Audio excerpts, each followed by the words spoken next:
Hello, hello. Let's figure out this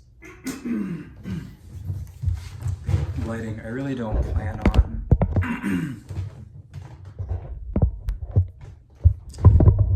using these videos for public viewing. More so just, I guess, a test. Testing, 1, 2, 3. Any idea what I look like on camera, what I sound like on camera, what the best lighting is, best angles. Probably, I think this is my good side. It's also possible I have two good sides, I don't know.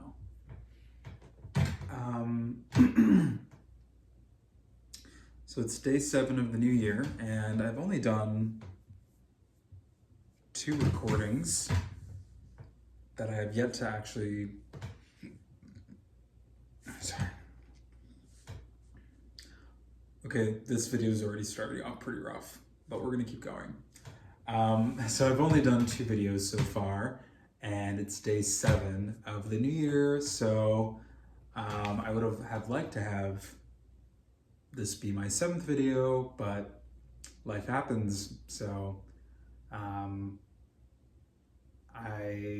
could very well just say, well, fuck it, I didn't make 7 videos, so just go to bed. But no, fall off the horse, get back on it right away. So that's what I'm doing.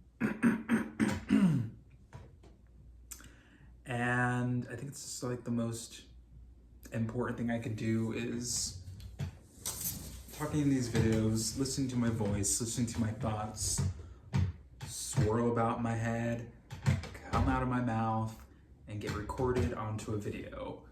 I know that that's just a skill set that I'm uncomfortable. I'm uncomfortable with it, but I know it's a skill set that I have to have. I have to be able to communicate coherently, even though I don't know if it's my natural state. I don't know if it's really my nature. Some people are super great speakers. Some people are great storytellers and they don't even have to think about it. They're just naturally great storytellers. I don't think that's who I am, but I do think that you can become that. I think with practice, a person can become a great speaker, a great storyteller. So this is my practice. Like I said, I really don't plan on putting this out publicly, but it's something that I'm excited to review and watch and just get a better idea of who I am, a better sense of who I am in front of a camera, because I don't really see any other path for myself that doesn't involve me being in front of a camera.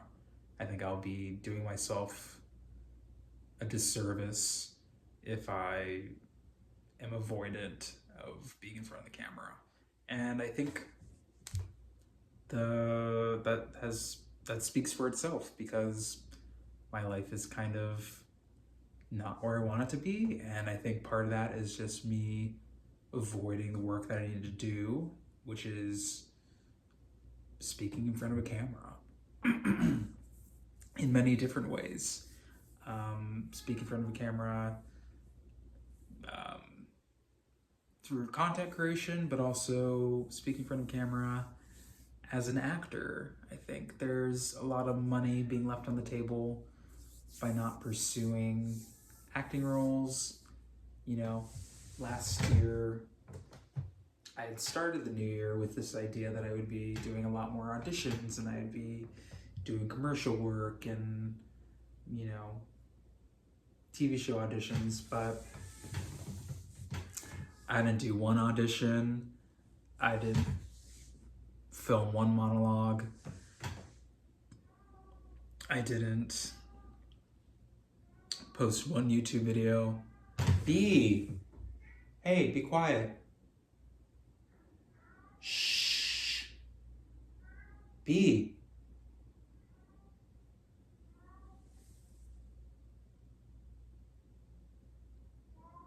B.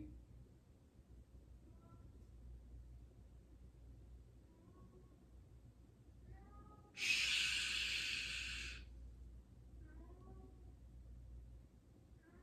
Hey. I'm videotaping right now. What are you doing?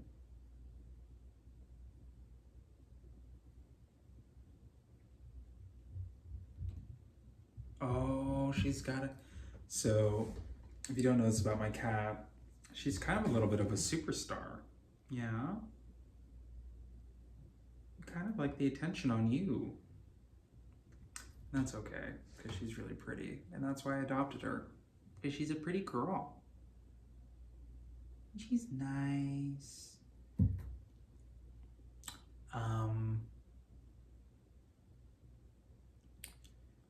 What happened today? I don't even know.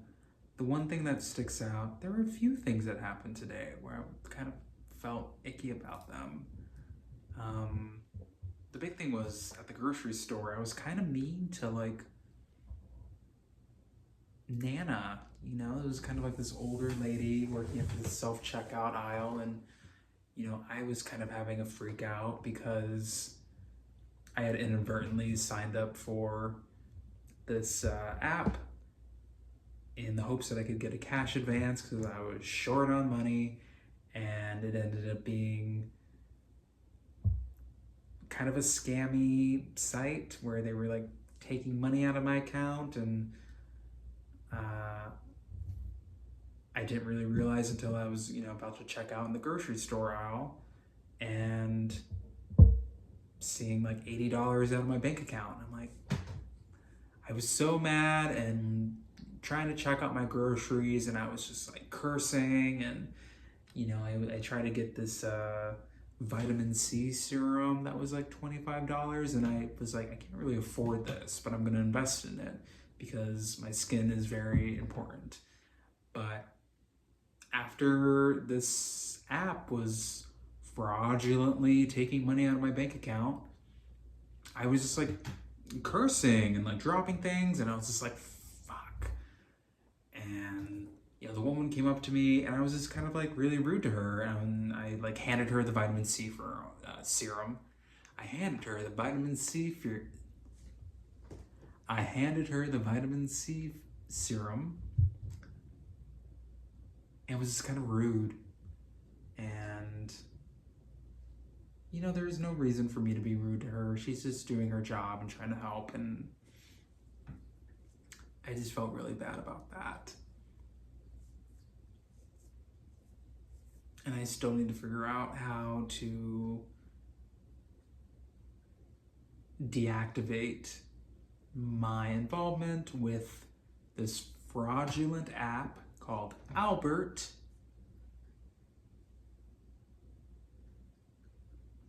So we'll see in the next few days if I'm able to successfully do that, or if they're just going to keep taking money out of my account, because they're connected to my bank account, and apparently that's what they do. They take money out and put it into savings and put it into investments, and it's like, I don't need that. I signed up for this app because I needed a cash advance. I needed money in my account because I don't have any money.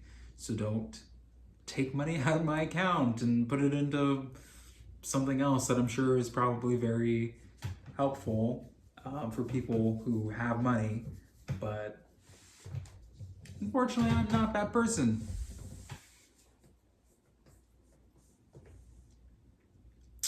And then I was walking back home, and guess who I see? I see my old boss with the dog walking company, who I abandoned because, well, one, I had asked for a raise and I didn't get it, and I thought that that was really unfair, and I stuck around and things just kind of got worse. until eventually, like, I didn't get a paycheck on the day that I would usually get it, and I didn't really get a response in a timely manner, and I just kind of like abandoned the whole thing. And some dogs that day didn't get a walk because I just didn't show up. So didn't leave that job on good terms, and guess who was walking in my direction but my boss, and he was walking a dog that I used to walk pretty regularly. What was his name? Dexter. I used to walk Dexter. And there they were, and I just kind of was glad that I had like my hat and my headphones, and I could just really just walk by them like as if I was invisible. Even though like I know he must have recognized me because I was wearing the same clothes that I would have been wearing all throughout dog walking. So he definitely knew that that was me, and I pretended like I didn't know that that was him. But so that was weird. And then on the way to the gym, I saw a friend who I've also kind of been blowing off, just because I've been feeling like that friendship has been pretty toxic. So I don't know, there were just a lot of landmines today in a very short amount of time this morning of me going to the gym and coming back. So it was a weird day, but for the most part, I enjoyed myself. I feel like I got really organized with, there's a pile of mail, and I went through that and got really organized, and I think I figured out the app that's been taking money out of my account. We'll see. I'm trying to deactivate it. I think it's like a whole process, but we'll get through it. I signed up for another credit card.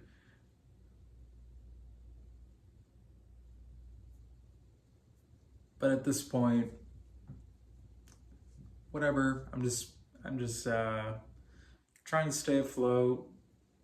I'm not really gonna worry about my credit score anymore.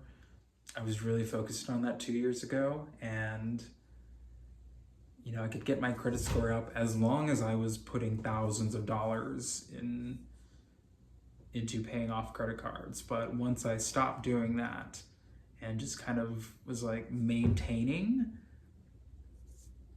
and paying the minimum, that's when like my credit score was like plummeting, and I'm like,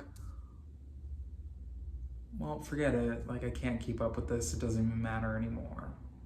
If I have bad credit, I have bad credit. Like, I don't really foresee myself buying a house anytime soon. I don't really foresee myself buying a car anytime soon. The only way these things would happen would be maybe if I was evicted from this apartment, which I don't really also see that happening anytime soon, unless my landlord is just kind of like fed up with me paying my rent at the end of the month rather than on the first of the month. But I'm still paying rent, so yeah, I don't really see myself being kicked out of this apartment. And if I am, I don't know if I would even go to Los Angeles. It's currently on fire. The Palisades are up in smoke. A lot of my friends in Los Angeles are out of power. Their power's gone out. So it's like really bad there. It's always really bad there.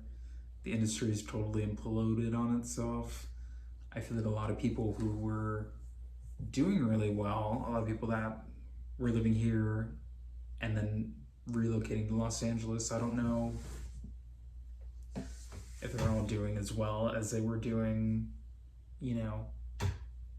3 or 4 years ago. I feel like 2021, like people were still, getting writing jobs and getting into writers' rooms, and things were still chugging along, but I feel like the industry is still pretty broken post writer's strike and actor's strike. And just the realization that streaming is not as profitable as people had hoped.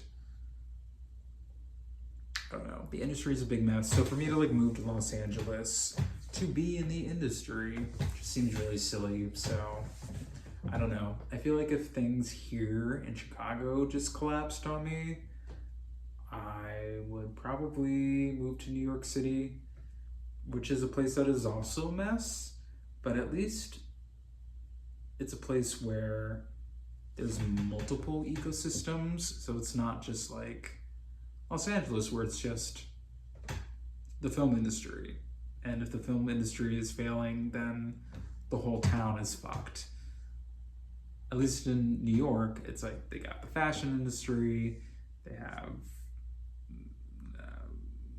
tech, and they have Wall Street, and there's just a lot going on in New York. And you know, it's just a very old city, which I think I could very much fit in, just because I'm someone who, you know, I'm living in this apartment right now that's over 100 years old, and it's kind of like my dream apartment.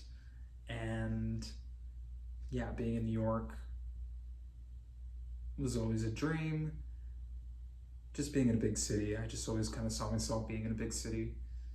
So I could definitely see myself relocating to New York and kind of finding my tribe. I think that would be really good. So I mean, they have their own problems, I'm sure. Hurricanes, they'll be under the ocean in no time, but whatever, then I'll just like move back to Chicago. Who knows? But yeah, feeling pretty okay about my decision to stay here. I'm in this apartment. I really thought I was gonna hit the ground running with finding a roommate, but it's been really nice to have the freedom that I have. Like, I'm filming this video right now and it's like almost 1 a.m. and if I had a roommate, I wouldn't be filming in the dining room. I'd definitely be filming in my bedroom, and I feel like I'd be very, very quiet and cautious of the noise I'm making. I don't know. I just go back and forth, and I'm like, okay, get a roommate. Life will be so good if you get a roommate or two, and you'll save so much money. But then also I'm like, I have no idea who would move in here, and if they would be good roommates, if they'd be clean, if they'd be quiet, if they would be just people I'd want to live with. You know, I interact with a lot of people, for instance, at my cafe, and so many people come in and I'm like, I don't know how many people I'd actually want to live with. Like, I interact with so many people and I have to like go through my head. I'm like, would I want to live with this person? Would I want to live with this person? Oftentimes decent people, but it's really nice to be in a space that I have control of and that I can just roam around and just have a safe haven, and then go out into the world that's really fucked up and crazy and full of insane people, knowing that I can go back to my apartment, which is safe and secure, and you know, a little slice of heaven in a really crazy world, and a world that I don't foresee getting less crazy. I think I'm in for some pretty wild tides. And as someone who wants to live for a very long time, I think I just need to listen to my gut and remain in places that are sustainable and relatively safe. So, living in Andersonville, it's a very safe neighborhood. Chicago, it has its problems, but I'm not worried about a fire coming through in the way that California has their forest fires every year, or New York with, being on the coast with hurricanes and the likes of that, and also just being a target for literally anything, any terrorism, or if there was a nuclear bomb, I feel like New York would definitely be top of the list. Chicago, kind of, I think, being the second city, is a little bit less of a target. So I don't know, this might be like a really good spot to be in, especially for someone like me who wants to, I don't know, live for 200 years. Which is like a weird goal because I'm like suffering. But it's like any issues I have now, like, this isn't my whole life. You know what I mean? Like, I'm gonna look back on my life 50 years from now. I'm gonna look back at this time 50 years from now and be like, ha ha ha ha ha. Oh my gosh, little Zach, he couldn't afford $18.75 in rent. What a silly bitch. Why couldn't he just find the $18.75 in rent? Because the me 50 years from now is just gonna be swimming in so much money. I already know. I'm just gonna be a millionaire and just laughing at the problems that I have now. And they're just gonna be so small. And I'm gonna be dreaming about, oh, remember when you lived alone in your Chicago apartment and the only worries you had were how you were gonna make $18.75 in rent every month, and you worked in a little cafe and you had zero responsibilities and everyone was still alive and you just lived with your cat. It was so nice. Because I'm sure when I'm 100 years old, I think it'll be good. It'll be good stuff. I think there's a lot of good stuff ahead. I believe that.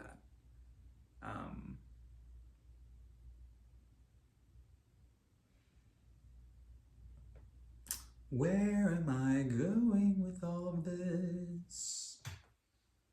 No, but this is definitely the way. Being in front of the camera. I was, what else did I do today? I did a little narration. I was reading to my microphone, and that felt good, and something that I need to do every day, as well as talking into a camera, but also just getting used to hearing my voice in a microphone and headphones, and just really getting comfortable with reading and acting, and just doing that, 30 minutes a day, and just letting that skill set compound on itself. And I just think by this time next year,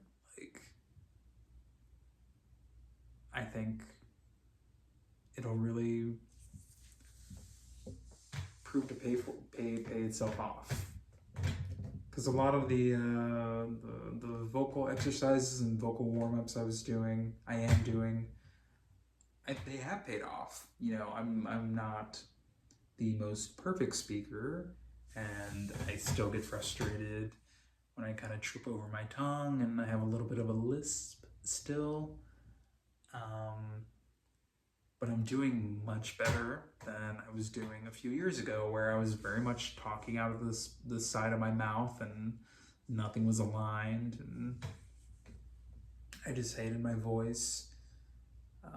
I think I've made some really great progress, and I know there's still a lot of room for improvement, but if I just keep going down the path I'm going, I think it'll keep building on itself until a few years from now, I think it'll be shocking. I think it'll be shocking the way that I present myself. And I know that there will be people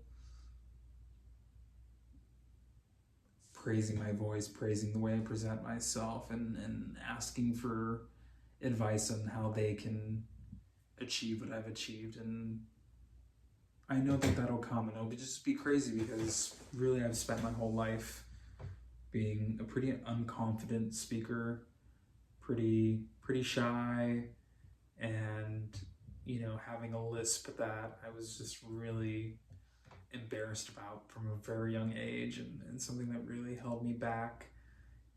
Something that when I thought of being an actor, it was like, well, I can't be an actor because I have this lisp and it's not going anywhere, and it's going to really limit the amount of roles I can take on.